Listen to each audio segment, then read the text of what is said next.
Paul, I would like him to tell us in brief how he decided to uh, pick this subject to make this movie, and then we'll take it forward. Rahul. Um, Hello. Thank you so much for turning up. Uh, so I feel for any sort of a research, not just academic wise, but for anything that you want to pursue, there are two main factors or reasons. One, if it's extremely personal to you, if it's something you've grown up listening to very closely, something about your family, where you come from, your roots. And the other one is the exact opposite, which is you've not been told about it at all. There's a sense of void which you feel, a sense of difference between what you were limitedly told about it versus what was the actual reality out there. And in my case, I think it would stem from the second one, which is a sense of void, a sense of difference that I felt because I come from Hyderabad, which is extremely down south, and we never had much of a Sikh population there, or uh, nor did we have any exposure towards the culture of Punjab or its everyday affairs. I'd say the closest we had gotten into understanding Punjabi culture was through films, through music videos, which again perpetuated this certain stereotype about Punjab. Uh, but when behind those smiling faces, behind those joyous people, uh, when you see that there was so much pain, when there was so much trauma that they went through as one people, as the Sikh community, I personally felt that uh, there was an equal amount of fascination and unrest as to why this was not told to us growing up. And I don't think it's about geography because I have a lot of my friends from Ghaziabad, from Delhi, from Gurgaon, who've been so close to this, the way where it happened, they were never told about it.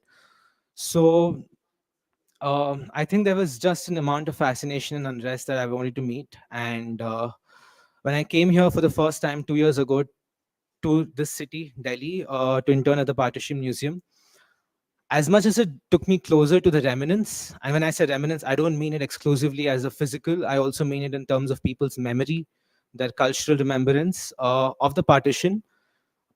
Equally, if not more, it also got me closer to 84's, whatever was there. Walking through streets, we would bump into Sikhs and talk with them about their lived experiences of that time. And uh, and even when I met ma'am for the first time in IHC, as much so I met ma'am for the first time because to take a very informal audio interview of hers, because her family has lived through both the partition horrors as well as the 84 horrors. So I was searching for somebody that way, and if the interview was 45 minutes, 29 were exclusively on the partition, but the remaining 18 minutes were on 84. And I don't know if you remember this, ma'am, but towards the end, she started, her eyes were filled with tears and she started choking up. And I think that's when I realized, along with that, that there was something much deeper to it than what we were told. And when I went to Amritsar from here for just a day, I just wanted to visit the complex where Blue Star happened. Uh, while you were going to the Golden Temple in the Hall Road, you see that I came across a man who was sitting on a low level stool, and a Sikh man, of course, and around him was a board which had something written in Punjabi, but in the next line it had the year 1984. So even after 38 years, I felt that there was something about it which people are not able to forget, perhaps don't want to forget.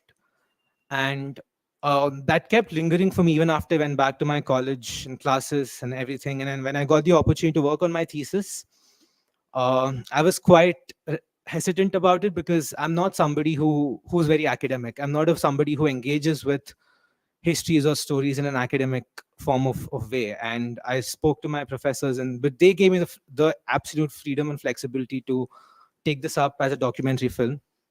And I think that's where it all started. And I hope through this film I've been able to do justice to uh, the events of 84, and yeah, and just make them feel that their voices were heard and seen. Manoj, you were reporting on the events at that point of time. Would you like to share some of your impressions, please?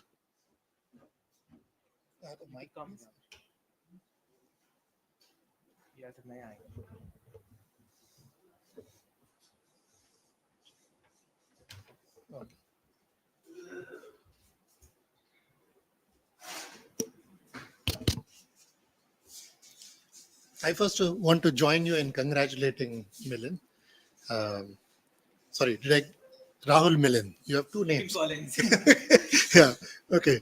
So, what I found it awesome, very touching, your documentary. And I couldn't help connecting it at a very personal level because, like you, I am also from Hyderabad, and yet I had this karmic link with 84. It was not. I was not quite a witness to the violence of 84. I moved to Hyderabad to Delhi only in 85. So I was somebody who was witness to the immediate aftermath of the violence and the circumstances in which, say, the first inquiry by a sitting Supreme Court judge, Ranganath Mishra, was held, all in camera, and the hostility that was there towards the Sikh community.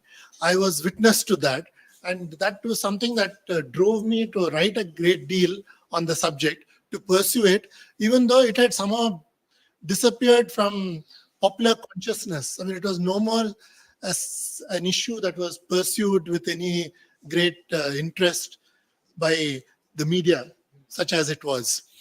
I mean, they were literally eating out of Rajiv Gandhi's hands. I mean, he was perceived as some Mr. Charming prince, Mr. Clean, and he's going to usher in a new culture. This was a kind of hype that surrounded him. So when he said very callously that this is a dead issue, and he showed such great reluctance to order an inquiry into the violence, it was only because the then Akali Dal leader, Sant Longowal, insisted on an inquiry being a precondition to holding talks for arriving at the Punjab Accord. It was only in such circumstances that in April 85, that is almost 6 months later, that an inquiry was ordered into this kind of violence. Remember, this was a violence of such humongous proportions.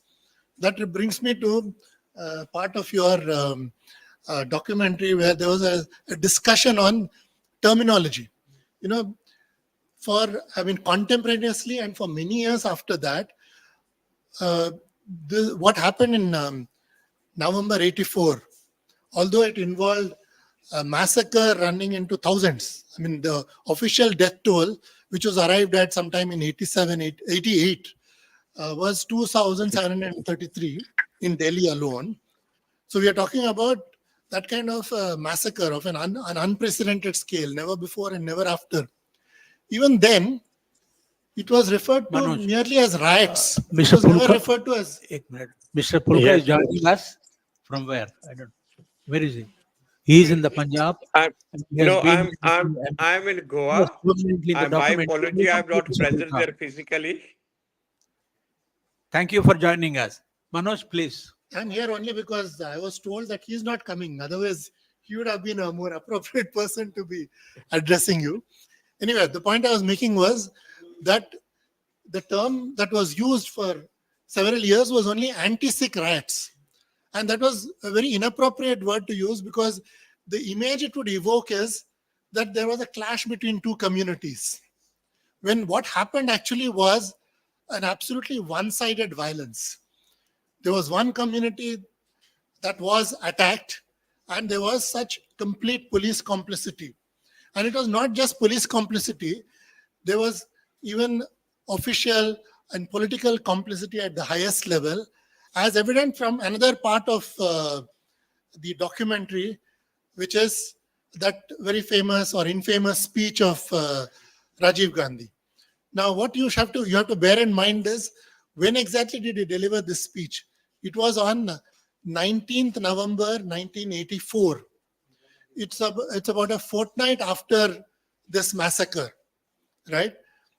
And this was his first rally, public rally, being addressed by the newly installed Prime Minister in Delhi, the city where thousands of people had been massacred, rendered orphans, their properties had been destroyed, many women had been raped. Now, imagine this scenario. A newly appointed prime minister is addressing a huge gathering, whatever the occasion might have been. The occasion was what? Indira Gandhi's birth anniversary. The first birth anniversary of Indira Gandhi after her assassination. Sure, the focus would have to be on Indira Gandhi. And she was very dastardly assassinated. That did require space, and that was an appropriate occasion to talk about her. But what is important to remember is that throughout that speech of Rajiv Gandhi, there was absolutely no reference whatsoever. He did not spare any thought whatsoever for this minority community that was targeted, the thousands who were killed and all that, in that very city. I mean, to think of it in that perspective, the insensitivity it displayed was staggering. And it was not, some personal peak, that anger that was driving him. I mean, it was not just that. This marked the beginning of a campaign. Soon after this massacre, within 2 months, you had elections, general elections, Lok Sabha elections, the kind that we had recently, right? And what did that election yield? The biggest ever electoral mandate. 400 par was what was fantasized by Modi recently, and that was a war cry apparently. But in 84, that was indeed the reality. Again, never before and never after. He got over 400 seats. And how did he get it? He whipped up this kind of majoritarian frenzy there. So what he said in that speech, that when a big tree falls, the earth is bound to shake, was the only reference to the massacre. He did not follow it up by saying, okay, now what happened was bad, and I'm not going to tolerate that. I am going to render justice to the victims, and we will ensure that this kind of targeting of minorities is not going to go unpunished. No, he did not say any such thing. And how do I say that? That video that he extracted, it is available in full in YouTube. And moreover, the printed form of that speech, the free rendering of that in English is available in publications division, publication, that is Government of India publication, as part of Rajiv Gandhi's speeches and writings. So it is right at the beginning, because he said it towards the beginning of his career as a prime minister. And it is all there for you to see. It is incredible to imagine. Try to imagine that. Can any leader of a democracy, that too with pretensions of being a secular liberal democracy, get away with this kind of insensitivity? So he was actually signaling to people. I mean, he began that instigation of majoritarian frenzy with that speech. And soon after that, election campaigns began. And then, I don't know if there aren't very old people here to remember this. There were even advertisements then, at that time, which again were targeting Sikhs. There was an advertisement which famously or infamously said, "Why do you feel insecure when your taxi driver belongs to a certain community?" This was what we call dog whistling, which is going on. And then when this man comes to power, he gets elected with that mandate, mammoth mandate of 400 seats, 400 plus seats. In January, when he assumes office in January 85, there were again further signs of hostility. He was not done with deriving electoral mileage out of this bloodshed. How do I say that? Because within a few months he had to organize elections in several states. So he had to maintain that same rhetoric. So what does he do? In January, there were two occasions in Parliament when there were resolutions condoling, one, the death of Indira Gandhi. Again, something that is unexceptionable. Nobody can object to that. And I like the fact that in his speech, despite the anger and anguish he shares, like the rest of us, about the massacre that happened and the impunity that followed, he made sure again and again that the other side is also presented, and how Indira Gandhi had her own plus points. I mean, he brought out the fact that even after Blue Star, whatever the problems with that might be, she, to maintain her stance that this was not against Sikh community, she still had Sikh bodyguards and so on and so forth. He brings out all that in his documentary to his credit. But what did Rajiv Gandhi do in order to maintain that hostility to Sikh community, which helped him in a big way in the Lok Sabha elections? He made sure that there was no resolution condoling the deaths of those thousands of people in Delhi and elsewhere. He had a resolution condoling thousands of deaths in Bhopal, because soon after the 84 massacre, 1984 massacre, within a month, in early December, there was Bhopal gas tragedy. So again, this is unexceptional. Yes, they also needed to be remembered, commemorated in our parliament. But did these thousands of people who were killed to avenge that murder of Indira Gandhi have also not been remembered? Should they have also not been honored in that way? Right? But again, he got away with that kind of insensitivity. And then he went on to show that disdain to those demands by human rights defenders for appointing an inquiry. And when he reluctantly yielded to that demand because of Longowal's insistence, then what does he do? A sitting judge of the Supreme Court. Imagine, I mean, we talk a great deal about erosion and subversion of institutions in recent years. That is true. But then it did not begin only now. I mean, we have to take a very non-partisan view of erosion of institutions. You think of how even a sitting Supreme Court judge behaved in 85, in the aftermath of the November 84 massacre. He held this inquiry entirely in camera.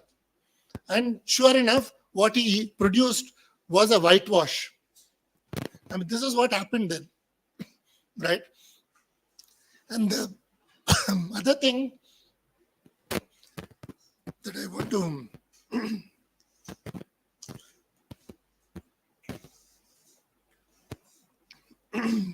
talk about is that bit he showed us about Trilokpuri.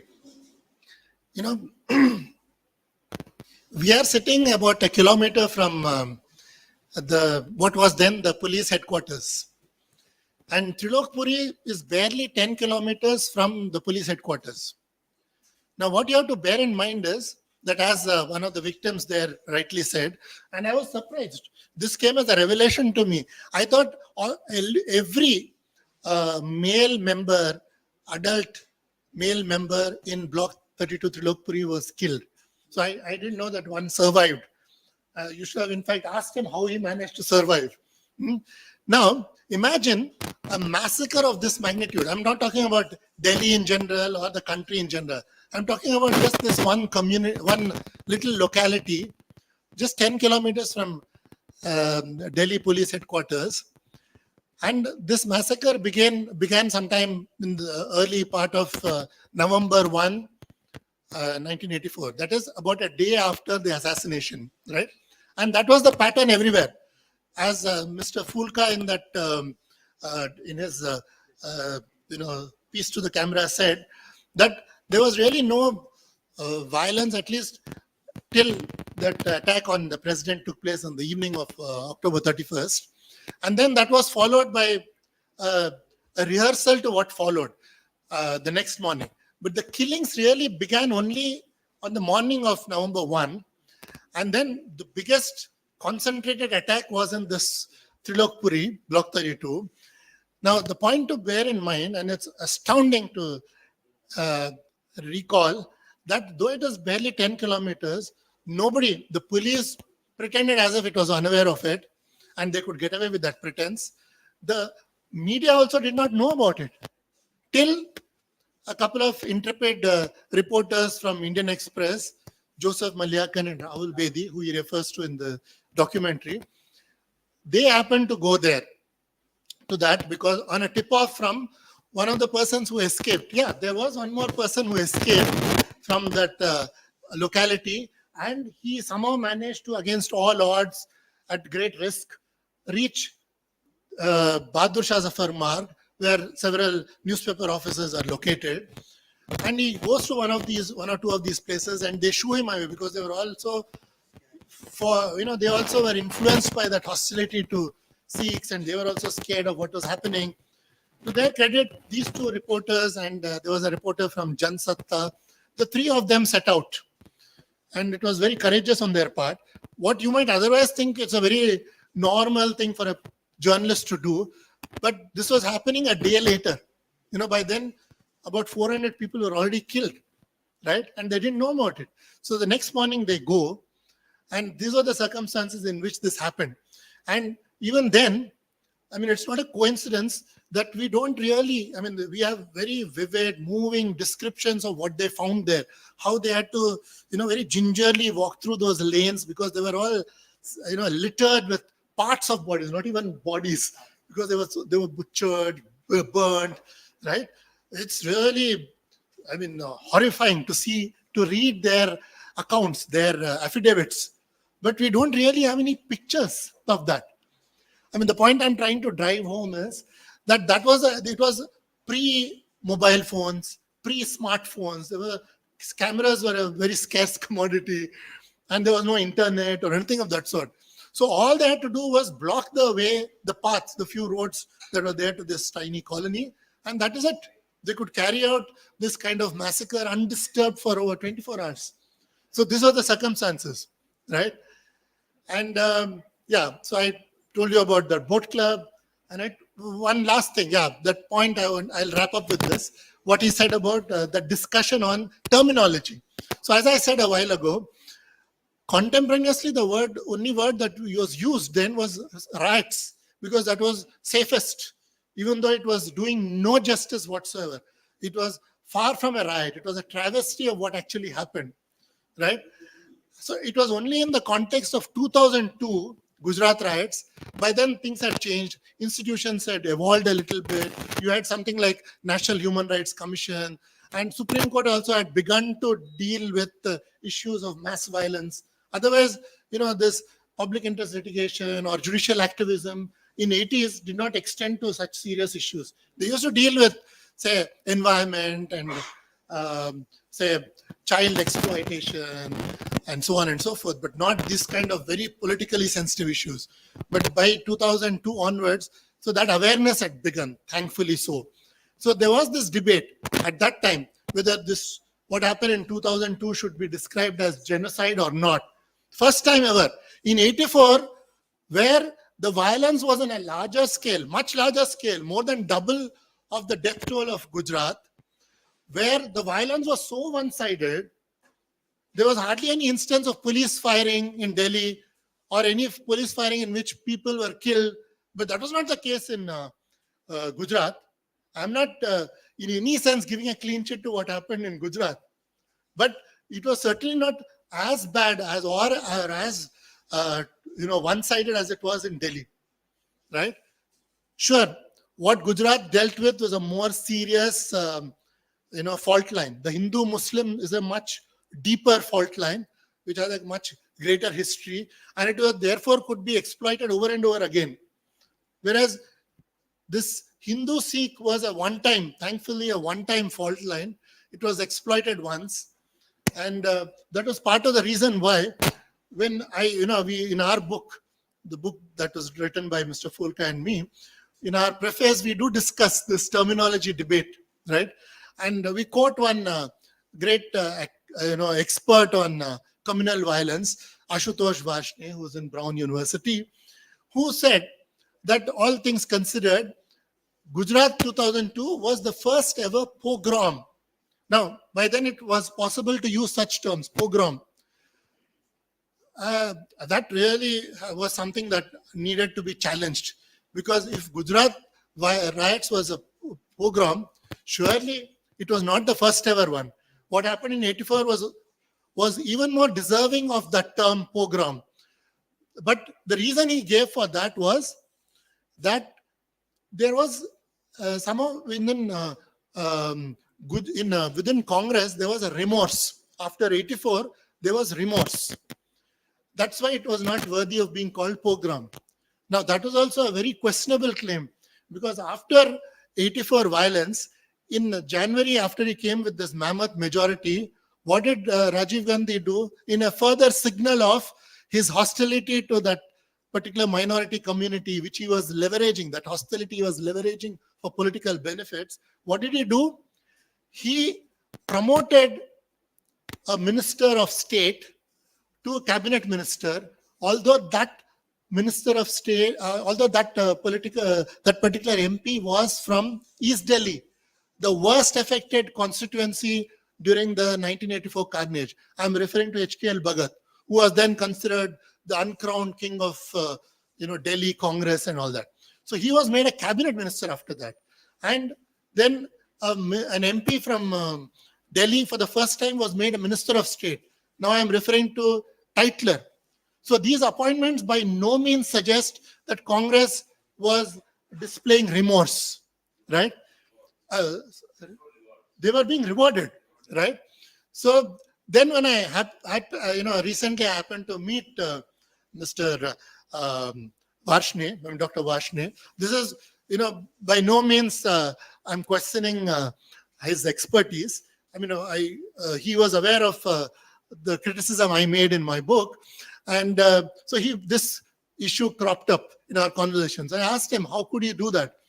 So he said, well, the way I looked at it was that when I said there was remorse, what I meant was that this particular fault line was such, and there was a bit of that complexity that even Professor Jodka was referring to in your documentary, because he also was a little open-ended, a little undecided about what this implies about Hindu-Sikh relationship, the events of 84 or the insurgency, the 10-year insurgency that followed. Because what Professor Varshney was saying was, after the 10-year insurgency, what happened in Punjab? Which was the party that won in that election? Who became the chief minister of Punjab? It was a Congress leader called Beyant Singh, right? So if it was, can you imagine something like that happening in Gujarat? Can you imagine today, even after so many years, you don't get a single Muslim elected, let alone parliamentary election, even an assembly election in Gujarat, right? So whereas this particular fault line that was exploited in 84 in the context of Blue Star and this assassination of Indira Gandhi was indeed a very shallow fault line, and it was a one. Sure.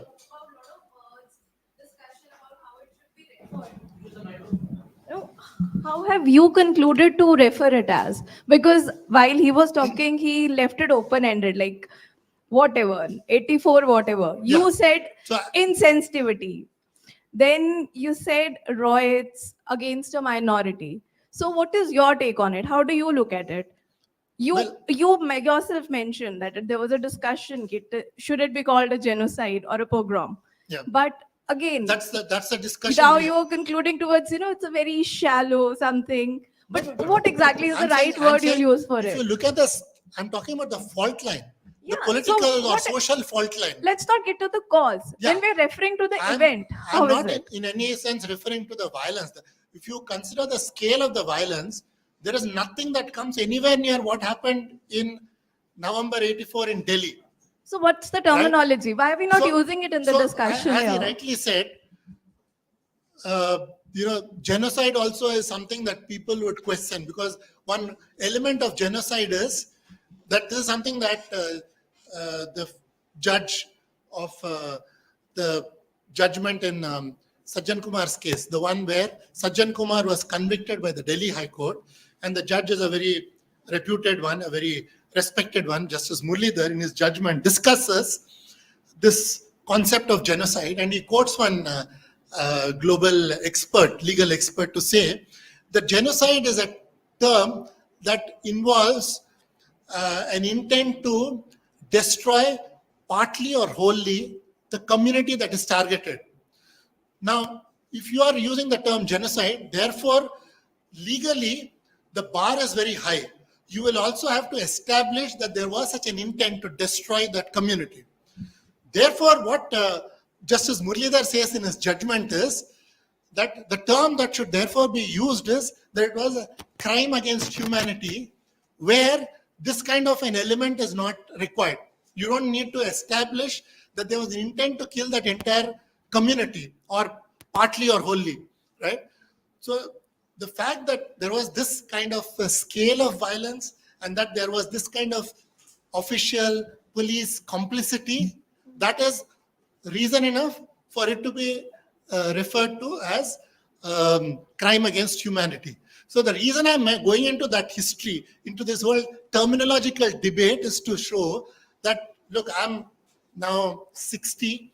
I have been dealing with it from my 20s. So in these 4 decades, there was this kind of evolution of understanding.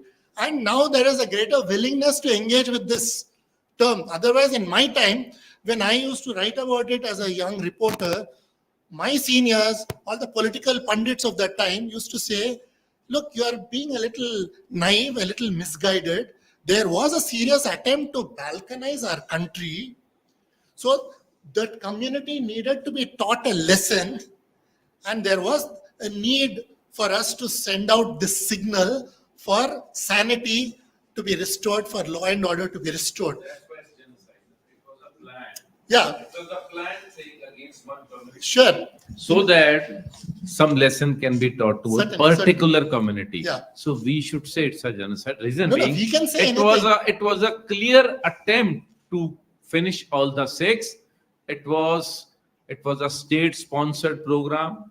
It was Congress-sponsored program. The word which is missing in this, I'll say, it was a Congress-led government and Congress party supported, created this genocide. Because of the targets given to the MPs in Delhi, they were rewarded. You rightly said. Yeah. So the reward was you will get a minister seat, cabinet minister seat, when you kill all the 6. The Lokpuri was in So- East Delhi, So let me and complete my point. it is clearly very much clear. There is no doubt in it. Congress wanted to kill all the 6. There is no doubt in it. Okay, let me complete my point. That I was only trying to recall the environment that prevailed in the aftermath of 84, in which the term that was used was anti-Sikh riots. That was the closest they came to. Otherwise, they used to refer to it as riots. Riots could have easily suggested there was a clash between Hindus and Sikhs. It was only much later, when the political environment changed, when our institutions evolved, when our own understanding evolved, right? There is a greater willingness. So the 3 terms that are much in currency, I relate entirely to each of them. Pogrom, genocide, crime against humanity. I have no quarrel with any of these terms. Any of these 3 terms are more appropriate than the terms riots that was used contemporaneously and for several years after that. And That was ma'am- simply the point. I was Thank making. you. I really appreciate the way he And ma'am, concluded just to it. answer your question, I had read this interesting article by the Sikh Research Institute based in Canada, and much recently they had written this article titled "Reclaiming the '84 Narrative," and in that, a Sikh scholar who writes this, he discusses about why, at least in English language, there is no appropriate term for '84. Genocide, pogrom, massacre. He uses a term in Punjabi. I don't know how to pronounce it, but he says that, huh? No, that's a Hindi word, no. But what he says was the further problem with the word. Okay.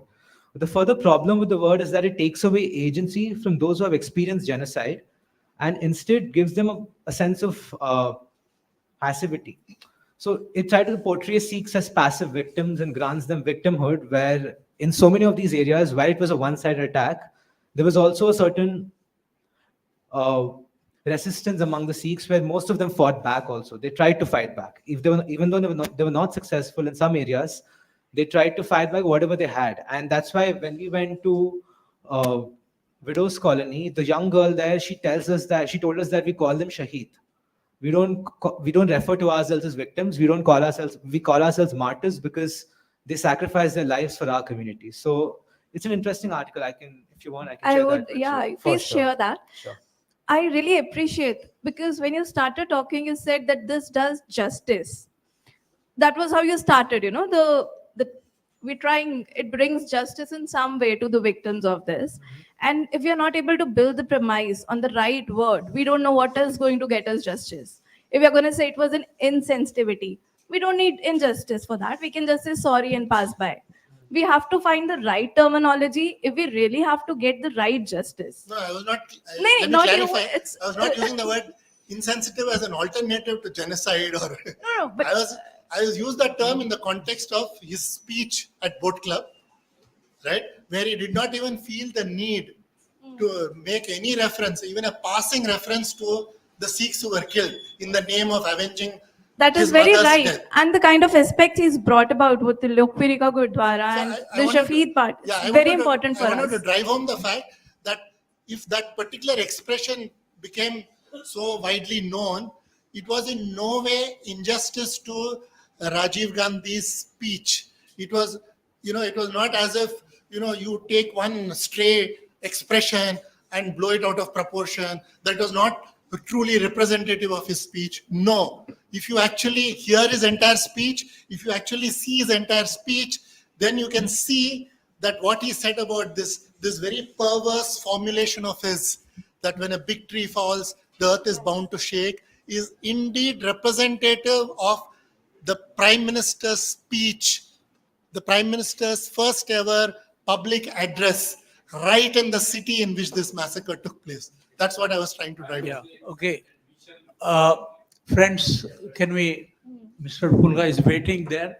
Before I invite him to, intervene and express his views, I must share this. This has been with me for a long time. On the 31st of October, in the morning, I got a call from a friend. What are you doing at home? I said, why not? Indira Gandhi has been shot.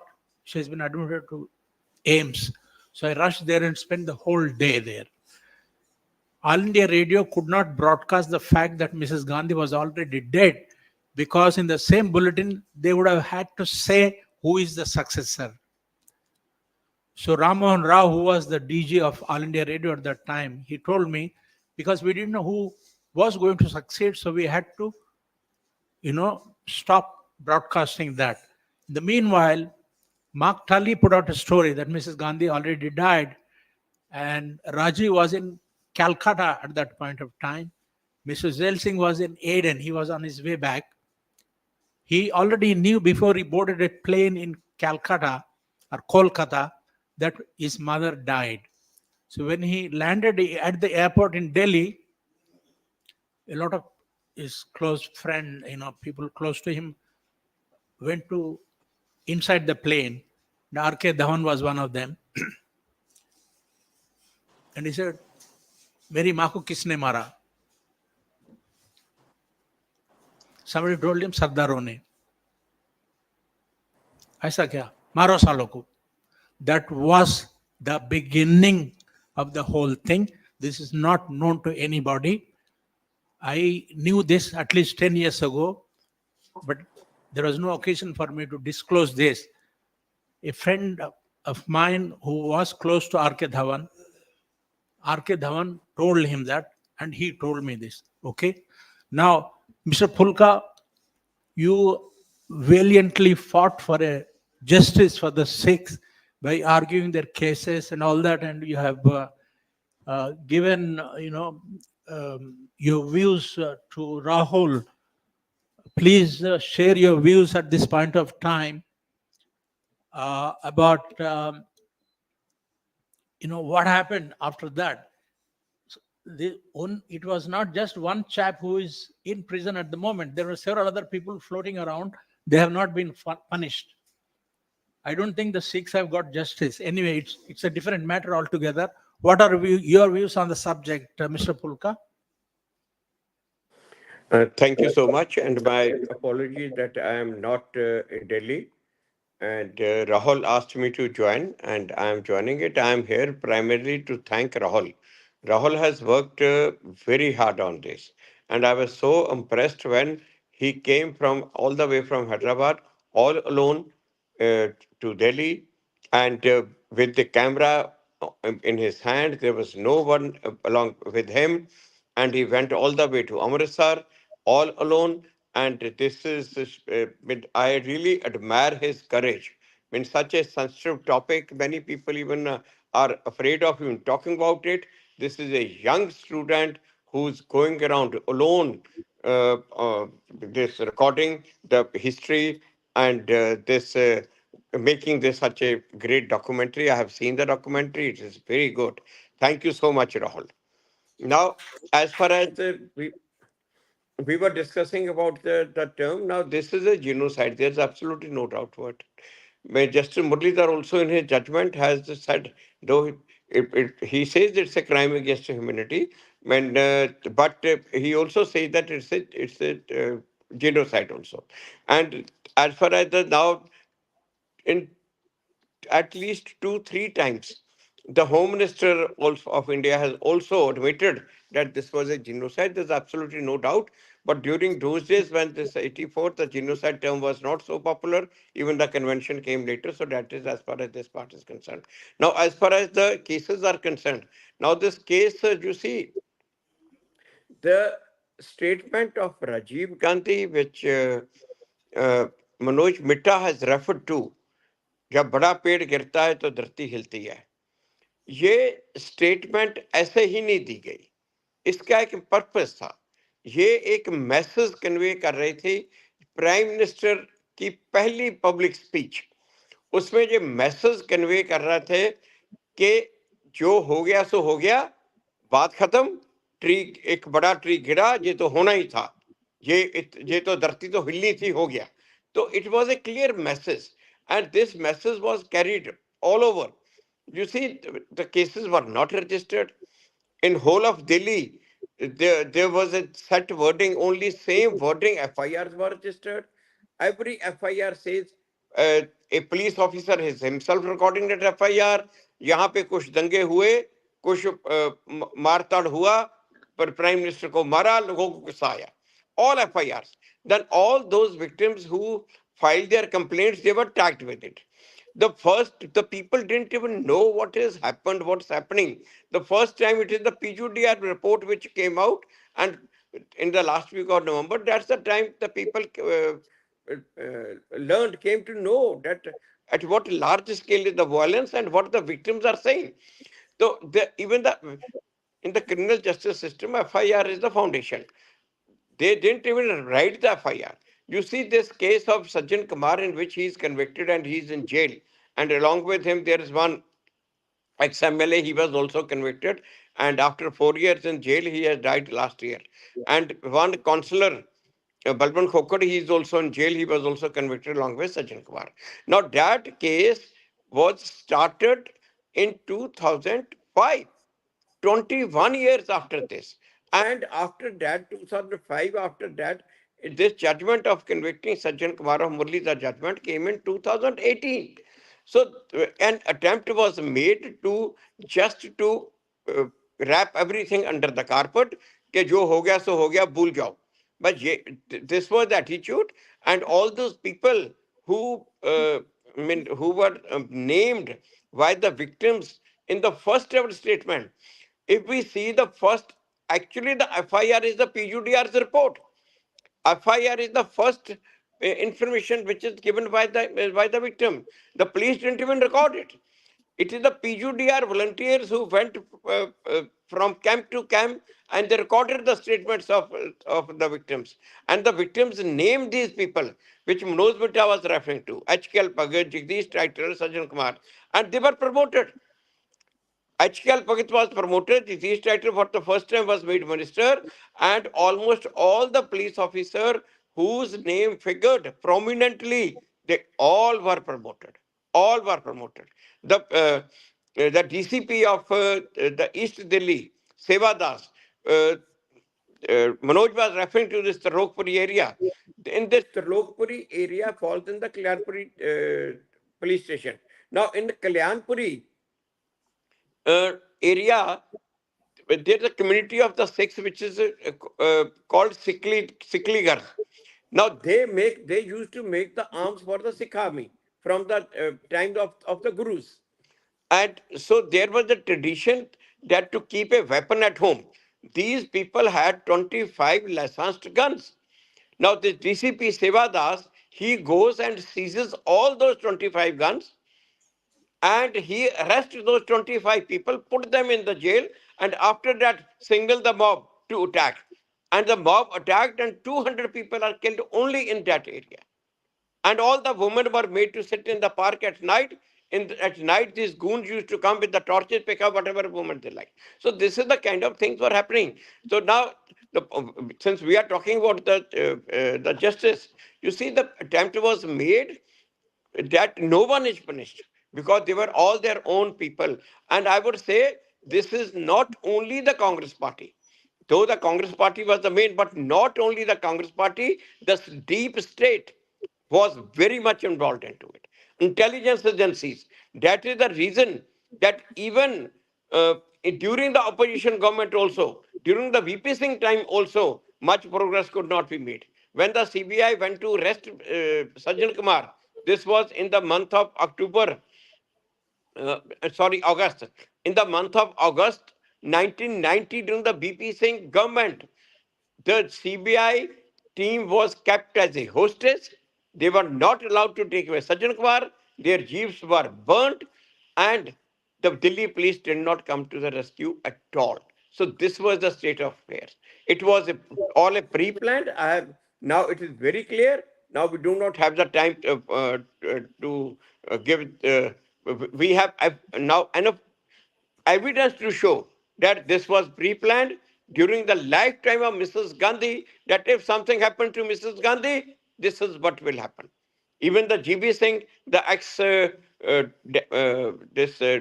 joint director from RAW, he in his book has mentioned that his director in September had told him that if something happened to Mrs. Gandhi, there will be large-scale massacre. So it was all pre-planned, and it was a part of this plan. What happened?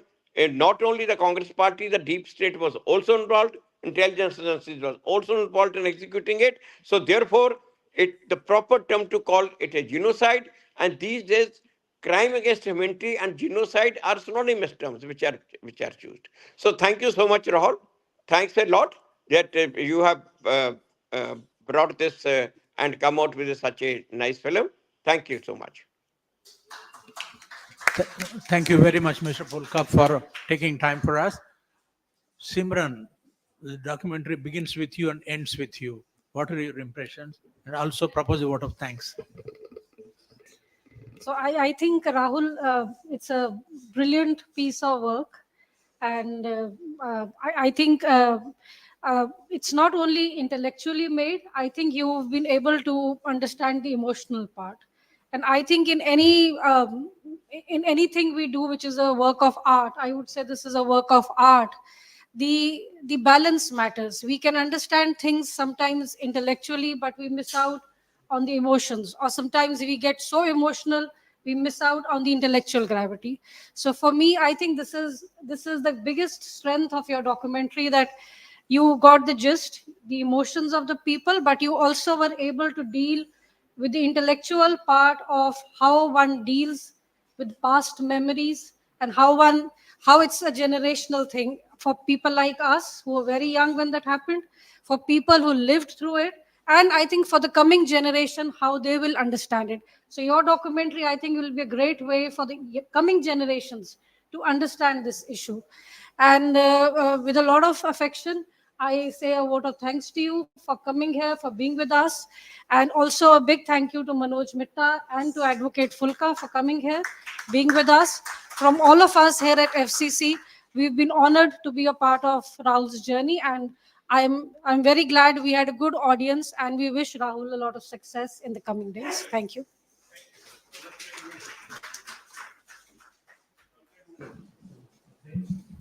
I'm Pratap Singh, Secretary General of the Sikh Forum in Delhi. We've been celebrating, observing all this event of Operation Blue Star as well as the genocide here. So the terminology genocide has more or less been accepted, and we are writing in our books and the lectures also. So I would request, in case the media is here, they should hereafter don't write the riots.